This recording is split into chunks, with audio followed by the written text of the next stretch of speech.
మహాకుంభమేళాలో తొక్కిసలాట జరిగింది. మౌని అమావాస్య సందర్భంగా పుణ్య స్నానాలు ఆచరించేందుకు సంగమం వద్దకు భారీ సంఖ్యలో భక్తులు తరలివచ్చారు. దీంతో భక్తుల తాకిడికి బారికేడ్లు విరగడంతో తొక్కిసలాట జరిగింది. 50 మందికి పైగా గాయాలైనట్టు తెలుస్తోంది. వెంటనే స్పందించిన సిబ్బంది వారిని అంబులెన్సుల్లో సమీప ఆసుపత్రులకు తరలించారు.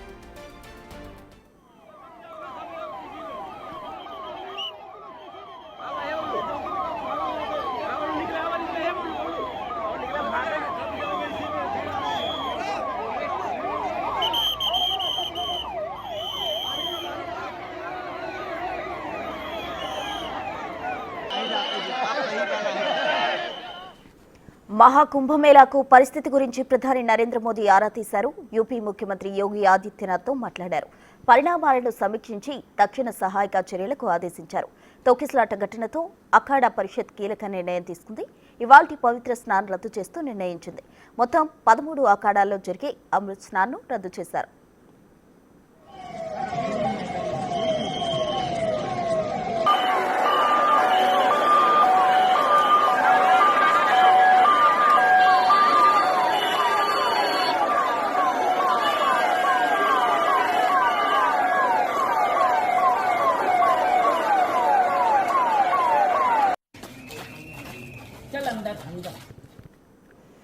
మహాకుంభమేళాలో తొక్కిసలాట జరిగింది. మౌని అమావాస్య సందర్భంగా భక్తులు అమృత్ స్నానం చేయడానికి వచ్చారు. ఈ నేపథ్యంలో అక్కడ తొక్కిసలాట జరిగింది. భక్తులు ఒక్కసారిగా భారీగా తరలి రావడంతో తొక్కిసలాట ఘటన మహాకుంభమేళాలో చోటు చేసుకుంది. దీంతో అక్కడ స్థానిక సిబ్బంది వెంటనే స్పందించి గాయాలైన వారిని, తొక్కిసలాటకు గురైన వారిని దగ్గర ఉన్న ఆసుపత్రులకు తరలించిన పరిస్థితి మహాకుంభమేళాలో చోటు చేసుకుంది. దీనికి సంబంధించి నరేంద్ర మోదీ కూడా స్పందించడం జరిగింది. ఈ తొక్కిసలాట జరగడంతో ఈ రోజు జరగాల్సిన అమృత్ స్నాన్ను అక్కడ రద్దు చేయడం జరిగింది.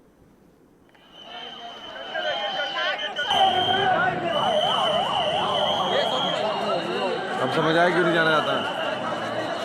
एक और आगे ये ले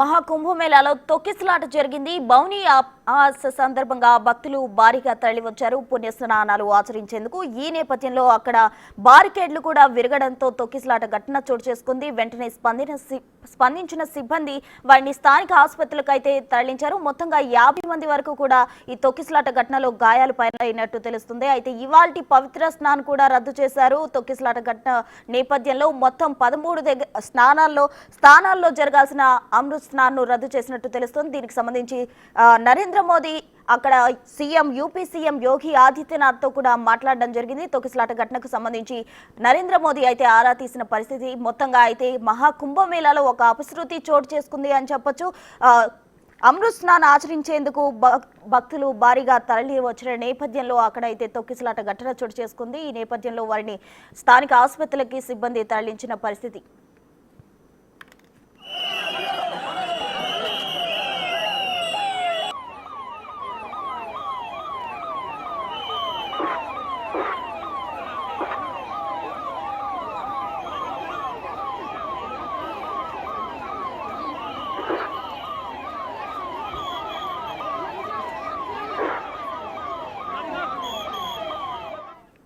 మహాకుంభమేళాలో తొక్కిసలాట ఘటనకు సంబంధించి పూర్తి వివరాలు మా ప్రతినిధి శివ ఢిల్లీ నుండి అందిస్తారు. శివ,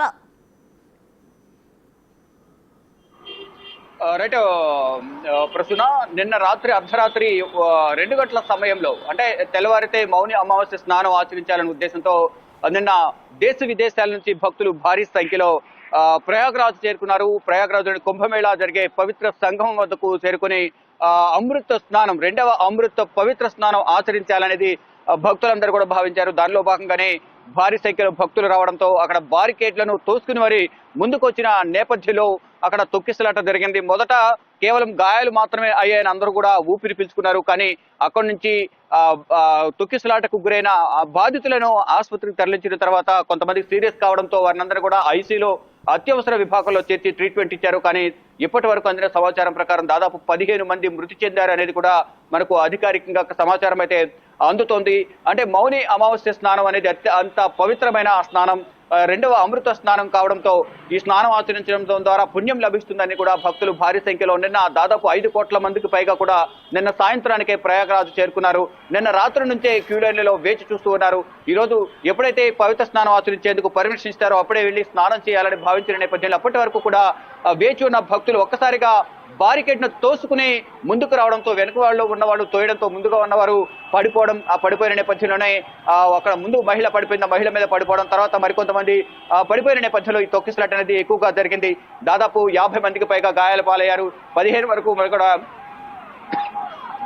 మృతి చెందినట్టుగా కూడా తెలుస్తోంది. ఇక మృతి చెందిన వారి కుటుంబాలకు సానుభూతి వ్యక్తపరుస్తూ, అంటే ఎంతో ప్రగాఢ సానుభూతిని వ్యక్తపరిచారు ప్రధాని నరేంద్ర మోడీ, ఇటు యూపీ సీఎం యోగి ఆదిత్యనాథ్. ఈ ప్రమాదం జరిగిన వెంటనే సమాచారం తెలుసుకున్న ప్రధాని నరేంద్ర మోడీ యూపీ సీఎం యోగి ఆదిత్యనాథ్ తో మాట్లాడి సహాయక చర్యలు ముమ్మరం చేయాలి, గాయపడిన వారికి మెరుగైన చికిత్స అందించాలి, ఐసీయూలో ఉన్న వారికి కూడా మెరుగైన చికిత్స అందించి ఎటువంటి ప్రాణనష్టం జరగకుండా చూడాలంటూ కూడా ప్రధాని నరేంద్ర మోడీ యూపీ సీఎం యోగి ఆదిత్యనాథ్ కు ప్రధాని నరేంద్ర మోడీ సూచించారు. ప్రెసెంట్ ఇంకా ఈ గాయపడిన వారికి ట్రీట్మెంట్ అయితే కొనసాగుతోంది.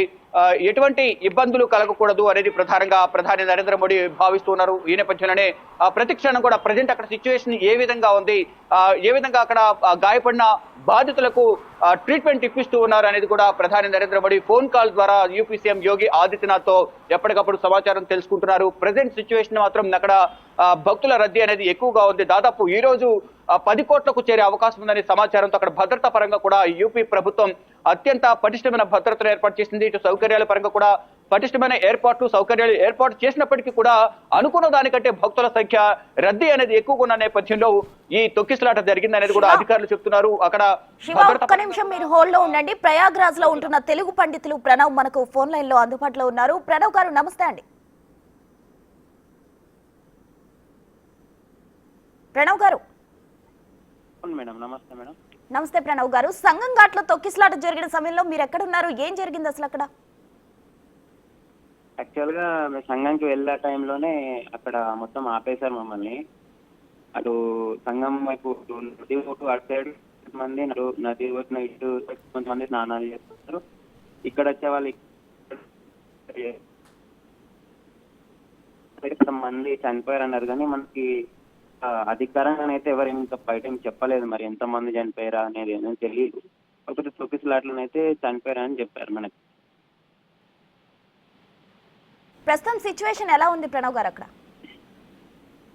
సిచ్యువేషన్ అంటే ఇప్పుడైతే నార్మల్ గా ఇక్కడ ఉన్న కొంత బాబాలు ఉంటారు, అందరూ స్నానానికి వెళ్దామని సిద్ధమయ్యారు. అందరూ రెడీ అయినాక కూడా వెహికల్స్ అన్ని రెడీ చేసి అసలు ఈ ఆపేసారు మొత్తం అందరు.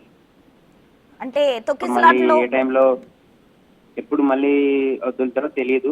ప్రజెంట్ అయితే హోల్డ్ లో పెట్టారు అందరినీ. ప్రణవ్ గారు, అంటే తొక్కిసలాటకు గురైన వాళ్ళలో ఎవరైనా తెలుగు వారు ఉన్నారా? మీకేమైనా సమాచారం ఉందా దానికి సంబంధించి? నార్మల్ గానే అయితే తొక్కిసలాట ఇట్లా అని చెప్పారు. క్లియర్ గా ఇంతమంది అంతా అన్నట్టు ఇంకేం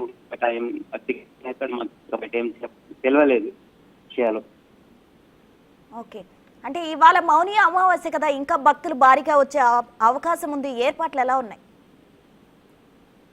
ఏర్పాట్లు అంటే బాగానే ఉన్నాయి మేడం. నేను గత 17 రోజుల నుంచి ఇక్కడే ఉంటున్నాను. మనకు అంటే ఈ గవర్నమెంట్ వాళ్ళు యోగిజీ వాళ్ళు అయితే బాగానే అరేంజ్ చేశారు.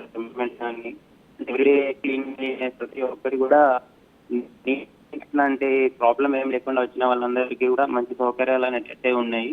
కాకపోతే ఈ రోజు 10 కోట్ల మంది వస్తారు కాబట్టి కొద్దిగా వీళ్ళని మరి ఎట్లా మేనేజ్ చేస్తారో చూడాల్సింది. కూడా తొక్కిసలాట్లు అట్లా జరిగింది అన్నారు కదా, అది బాధాకరము. కాకపోతే చూడాలి మేడం, ఇంకా అసలు విషయాలు ఏంటి ఇంకా తెలియాలి. రైట్, థ్యాంక్ యూ ప్రణవ్ గారు. రైట్, ఇక కుంభమేళాలో జరిగిన తొక్కిసలాటకు సంబంధించి అయితే హైదరాబాద్ వాసి ప్రణవ్ కూడా మనతో రెస్పాండ్ అవ్వడం జరిగింది. బిగ్ టీవీతో కూడా మాట్లాడారు. దీనికి సంబంధించి అక్కడ తాజా అప్డేట్స్ అందించేందుకు శివ కూడా మనతో లైన్ లో ఆల్రెడీ ఉన్నారు. శివ. రైట్ ప్రసన్న, ఈ మౌని అమావాస్య అనేది అతిపెద్ద పండుగగా కూడా భావిస్తుంటారు. దానిలో భాగంగానే ఈ మౌని అమావాస్య రోజు పవిత్ర స్నానం ఆచరించాలనేది అందరూ కూడా భావిస్తున్నారు హిందువులందరూ. ఈ నేపథ్యంలోనే భారీగా ఈ కుంభమేళకు భక్తులు తరలి వెళ్తున్నారు. కేవలం మన దేశానికి సంబంధించే కాదు, మన దేశం నుంచే కాదు, ఇతర దేశాల నుంచి కూడా భక్తులు భారీ సంఖ్యలో ఈ పవిత్ర స్నానం ఆచరించేందుకు త్రివేణి సంగమం వద్దకు వెళ్లేందుకు కూడా ప్రయత్నాలు చేస్తున్నారు. దానిలో భాగంగానే నిన్న రాత్రి భారీ సంఖ్యలో దాదాపు 5 కోట్ల మంది అని అంచనా అయితే వేస్తున్నారు ప్రభుత్వ అధికారులు. 5 కోట్లకు పైగా నిన్న సాయంత్రానికి అక్కడికి చేరుకోవడం, ఉదయం ఎప్పుడైతే పర్మిషన్ ఇస్తారో స్నానం ఆచరించడానికి అప్పుడు మొదటి స్నానం ఆచరించాలి అనేది వారందరూ కూడా ప్రయత్నాలు చేశారు. దానిలో భాగంగా అక్కడ బారికేట్లను ఓపెన్ చేసిన వెంటనే ఆ తోపులాట జరగడం, ఈ తోపులాట తొక్కిసలాట జరగడం, వెంటనే అక్కడున్న భద్రతా సిబ్బంది స్పందించి అంబులెన్స్లను తీసుకువచ్చి ఆసుపత్రికి తరలించి ప్రజెంట్ అయితే ట్రీట్మెంట్ అందిస్తున్నారు. కానీ ఆసుపత్రికి తీసుకెళ్లే లోపలే ఈ తొక్కిసలాటలో కొంతమందికి ఊపిరాడక కొంతమంది చనిపోయినట్టు తెలుస్తుంది. కొంతమంది సిపిఆర్ చేసినప్పటికీ ఫలితం లేదంటూ కూడా ప్రత్యక్షంగా అక్కడ భద్రతా విభాగం చెప్తోంది. ఇప్పటి వరకు అందిన సమాచారం ప్రకారం అధికారికంగా ప్రకటన విడుదల చేయనప్పటికీ కూడా 11 మందికి సంబంధించిన డెడ్ బాడీస్ అయితే అక్కడ ఐసీయూలో కనిపిస్తున్నాయి. మొత్తం 15 మంది చనిపోయారు అనేది ఒక ప్రకటన అయితే చేస్తూ ఉన్నారు. కానీ దీనికి సంబంధించి ప్రభుత్వ అధికారిక ప్రకటన చేయాల్సి ఉంది. ఎంతమంది గాయపడ్డారు, ఎంతమంది మృతి చెందారు అనేది మాత్రం ఇంకా అధికారిక ప్రకటన రావాల్సి ఉంది. ఇప్పటివరకు అంచనా అయితే అధికారులు వేస్తూ ఉన్నారు. 17 మంది చనిపోయారు, 50 మందికి పైగా గాయాలపాలయ్యారు అనేది చెప్తున్నారు. మరోవైపు ఈ రద్దీని దృష్టిలో ఉంచుకుని ఈ 13 అఖాడాలకు సంబంధించిన అధ్యక్షులు మొత్తం పవిత్ర స్నానం ఆచరించేందుకు రద్దు చేశారు. ఈరోజు పవిత్ర స్నానం ఆచరించేందుకు వీలు లేదు, ఇక్కడ రద్దీ ఎక్కువ ఉంది కాబట్టి ఎవరు వెళ్ళొద్దంటూ కూడా అఖాడాలకు ఆదేశాలు జారీ చేశారు. ఈ నేపథ్యంలోనే సెక్టర్ మొత్తం 24 సెక్టర్లో ఉన్న 13 అఖాడాలు, దేశవ్యాప్తంగా ఏవైతే అఖాడాలు ఉంటాయో ఆ 13 అఖాడాలకు సంబంధించిన స్వామీజీలు, వారి అనుచర వర్గం, భక్త బృందం అందరూ కూడా ఒకేసారి వెళ్లే అవకాశం ఉంది కాబట్టి అందువల్ల అక్కడ పవిత్ర స్నానం ఆచరించే సందర్భంలో ఇంకా మరింత తొక్కిసలాట జరుగుతుంది, భారీ నష్టం జరిగే అవకాశం ఉంది కాబట్టి ఎవరు కూడా ఈ స్నానం ఆచరించొద్దంటూ కూడా అఖాడాలకు సంబంధించిన పీఠాధిపతులకు ఆదేశాలు జారీ చేశారు. మరోవైపు ఇటు పవిత్ర స్నానం ఆచరించిన తర్వాత పురాతన ఆంజనేయ స్వామి దేవాలయం కూడా గంగా యమున సంగమం వద్ద, త్రివేణి సంగమం వద్ద అక్కడ ఉంటుంది. ఆంజనేయ స్వామి టెంపుల్ దర్శనం కూడా ఈ రోజు రేపు కూడా రద్దు చేసినట్టు తెలుస్తుంది. అంటే నిన్నటి నుంచే రద్దు చేశారు. భక్తుల రద్దీ దృష్టిలో ఉంచుకుని ఇప్పుడు ఈ ఘటన జరగడంతో ఈ రోజు కూడా ఈ ఆంజనేయ స్వామి ఆలయ దర్శనం కూడా రద్దు చేశారు. మరోవైపు ఈ యమునా ఘాట్ నుంచి, యమునా ఒడ్డు నుంచి త్రివేణి సంగమం వరకు వెళ్లేందుకు కూడా పడవలో భక్తులు భారీ సంఖ్యలో వెళ్తూ ఉంటారు. అక్కడ రద్దీ దృష్టిలో ఉంచుకుని ఆ పడవ ప్రయాణం కూడా రద్దు చేశారు. అంటే పడవల సంఖ్య ఎక్కువ అవడం, మరోవైపు భక్తుల సంఖ్య ఎక్కువ అవడంతో అంటే ఒక్కొక్క పడవలో 10 నుంచి 12 మంది భక్తులు వెళ్తుంటారు. మినిమం లిమిట్ అనేది 10 మంది మాత్రం ఉంటారు. ఈ రద్దీని దృష్టిలో ఉంచుకుని అక్కడ పడవ ఓనర్స్ కూడా ఎక్కువగా భక్తులను ఎక్కించుకునే అవకాశం ఉంటుంది కాబట్టి ఆ సందర్భంగా ప్రమాదం జరిగే అవకాశం ఉంటుంది. ఈ నేపథ్యంలోనే పడవలో వెళ్లే వారికి, త్రివేణి సంఘం వరకు వెళ్లే వరకు మాత్రం ఎటువంటి పడవలకు అనుమతి లేదంటూ కూడా అనుమతిని నిషేధించారు. ఇక ప్రెజెంట్ అయితే ఈ తొక్కిసలాటకు సంబంధించి ఎప్పటికప్పుడు ప్రధాని నరేంద్ర మోడీ ఆరా తీస్తున్నారు. యూపీ సీఎం యోగి ఆదిత్యనాథ్ కూడా అధికారులతో ఉన్నత స్థాయి సమీక్ష కూడా ఏర్పాటు చేశారు. తొక్కిసలాట జరగడానికి కారణం ఏంటి అంటే భక్తుల రద్దీనే ఇంకా వేరే ఏమైనా కారణాలు ఉన్నాయా అనే కోణంలో కూడా ఈ UP CM Yogi Adityanath DGP అలాగే డీఐజీ ఇతర పోలీసు ఉన్నత శాఖ అధికారులతో సమీక్ష నిర్వహిస్తూ ఉన్నారు. ఇప్పటి నుంచి కొద్దిగా ఈ స్నానం ఆచరించేందుకు భక్తులను అనుమతిస్తూ ఉన్నారు. ఉదయం 2 గంటల సమయంలో ఘటన జరగడం, దాని తర్వాత ఈ వార్త అనేది అందరికీ కూడా తెలియడంతో కొంతమంది భక్తులు కూడా భయపడి ఎవరైతే ఈ హోటల్లో బస చేశారో ఆ హోటల్ అని ప్రెజెంట్ ఉండి మధ్యాహ్నం నుంచి వెళ్ళొచ్చనే ఆలోచనలో ఉన్నారు. అటువంటి వారు ఎక్కడికక్కడ ఆగిపోతూ ఉన్నారు. కొంత క్లియర్ అయిన తర్వాత, రద్దీ తగిన తర్వాత వెళ్లేందుకు ప్రయత్నాలు చేస్తున్నారు. కానీ ఇంకా ఇప్పటికీ కూడా నిన్న సాయంత్రం చేరుకున్న 5 కోట్ల మంది భక్తులు ఎవరైతే ఉన్నారో వారందరూ కూడా అక్కడే పవిత్ర సంగమం వద్ద స్నానం ఆచరించేందుకు క్యూ లైన్లో వేచి ఉన్నారు. కొంతమంది అఖాడాలకు వెళ్లారు. కొంతమంది ఈ ప్రయాగరాజుల కుంభమేళ ఏదైతే ఉందో ఆ 24 సెక్టర్లలోనూ, మరోవైపు ఇటు పవిత్ర సంగమం గంగా యమున అలాగే సరస్వతి నది ఒడ్డులు ఏవవుతున్నాయో ఆ సంగమం వద్ద వారందరూ కూడా స్నానాల కోసం వెయిట్ చేస్తూ ఉన్నారు. ఒక్కొక్కరుగా కొంతమందిని విడతల వారీగా స్నానం ఆచరించేందుకు భక్తులను అక్కడ భద్రతా సిబ్బంది అనుమతిస్తూ ఉన్నారు. ఎటువంటి అవాంఛనీయ సంఘటనలు ఇక మీదట జరగకూడదు అనే ఉద్దేశంతో ఎప్పుడు కొద్దిగా మాత్రమే స్నానం ఆచరించడం, ఇమీడియట్ గా మళ్ళీ వారిని ఒడ్డుకి తీసుకురావడం, అక్కడ ఎవరు కూడా ఎక్కువ సమయం వేచి చూడదు, వెళ్ళడం, స్నానం ఆచరించడం, వెంటనే వచ్చే వితిన్ 2-3 మినిట్స్ లోనే అందరూ బయటకు వచ్చేయాలనే ఒక నిబంధన కూడా విధించారు. భక్తుల రద్దీని దృష్టిలో ఉంచుకుని ఇప్పుడు ప్రజెంట్ అయితే స్నానాలు ఆచరిస్తూ ఉన్నారు. పవిత్ర సంగమం వద్ద అంటే లోపలికి వెళ్లకుండానే 2 నదుల కలయిక, 3 నదుల కలయిక ఎక్కడైతే ఉంటుందో గంగా యమున సరస్వతి ఆ నదులు 3 నదులు కలిసి ఒడ్డునే స్నానం ఆచరించే విధంగా కూడా అక్కడ ఏర్పాట్లు కూడా చేశారు. భద్రతా సిబ్బంది కూడా వారిని భద్రతను దాటి లోపలికి వెళ్లకుండా అంటే మరింత లోతు ఉంటుంది కాబట్టి అక్కడ కూడా ఎటువంటి నష్టం జరగకుండా ఉండే విధంగా కూడా చర్యలు తీసుకున్నారు. గతంలో కూడా స్నానం ఆచరించడానికి వచ్చి ఒక భక్తుడు కూడా మృతి చెందిన ఘటన కూడా గతంలో జరిగింది గత 10 రోజుల క్రితం. అటువంటి ఘటనలు జరగకుండా పునరావృతం కాకుండా ఉండే విధంగా కూడా అక్కడ భద్రతా సిబ్బంది కూడా చర్యలు తీసుకుంటున్నారు. కానీ రాత్రి జరిగిన ఘటన మాత్రం అనుకోకుండా జరిగింది. అనుకున్న దానికన్నా భక్తులు ఎక్కువ వచ్చారు కాబట్టి ఇటువంటి ఘటన జరిగింది అనేది యూపీ సీఎం యోగి ఆదిత్యనాథ్ కూడా ఎంతో దిగ్భ్రాంతి వ్యక్తం చేశారు. ఎప్పటికప్పుడు అక్కడున్న భద్రతా సిబ్బంది నుంచి ఉన్నత స్థాయి అధికారుల నుంచి కూడా సమాచారం తెలుసుకుంటున్నారు. ప్రజెంట్ ఆసుపత్రిలో ట్రీట్మెంట్ పొందుతున్న భక్తుల బాధితుల పరిస్థితి ఏ విధంగా ఉందనేది కూడా సమాచారం తెలుసుకుంటున్నారు. ఐసీయూలో కొంతమంది ట్రీట్మెంట్ పొందుతున్న వారి పరిస్థితి కూడా విషమంగా ఉన్నట్లుగా కూడా తెలుస్తుంది. అంటే ఊపిరాడక అక్కడ తొక్కిసలాటలో ఊపిరాడక శ్వాస తీసుకోవడంలో ఇబ్బంది పడడం వల్ల కూడా కొంతమంది మృతి చెందినట్టుగా కూడా తెలుస్తుంది. మరికొంతమంది శ్వాస తీసుకుంటున్నారు, మరికొంతమందికి వెంటిలేటర్ మీద ట్రీట్మెంట్ ఇస్తూ ఉన్నారు, మరికొంతమంది గాయపడ్డారు. వారందరూ కూడా మెరుగైన చికిత్స అందించాలనేది యూపీ ప్రభుత్వం ఆసుపత్రి సిబ్బందికి వైద్యులకు ఆదేశాలు జారీ చేసే ప్రజెంట్ అయితే త్రివేణి సంగం వద్ద స్నానాలు ఆచరిస్తూ ఉన్నారు. అక్కడ ఒక్కొక్కరిగా మాత్రమే అక్కడికి త్రివేణి సంగం వద్ద స్నానం ఆచరించేందుకు ప్రభుత్వం అనుమతి ఇస్తూ ఉంది. Right, thank you Shiva. మొత్తంగా కుంభమేళాలో పరిస్థితికి సంబంధించి మా ప్రతినిధి శివ అందించారు. అలాగే ప్రణవ్ గారు కూడా బిగ్ టీవీతో మాట్లాడడం జరిగింది. మొత్తంగా కుంభమేళాలో అయితే 50 మందికి పైగా గాయాలు పాలైన పరిస్థితి. వీరందరినీ కూడా యూపీ సీఎం యోగిత్యనాథ్ వీళ్ళందరినీ అబ్జర్వేషన్ లో ఉంచిన పరిస్థితి. అయితే వీళ్ళు ఏ విధంగా ఉంది, వారి పరిస్థితి ఎలా ఉంది, ఏ విధంగా కోలుకుంటారు అనేది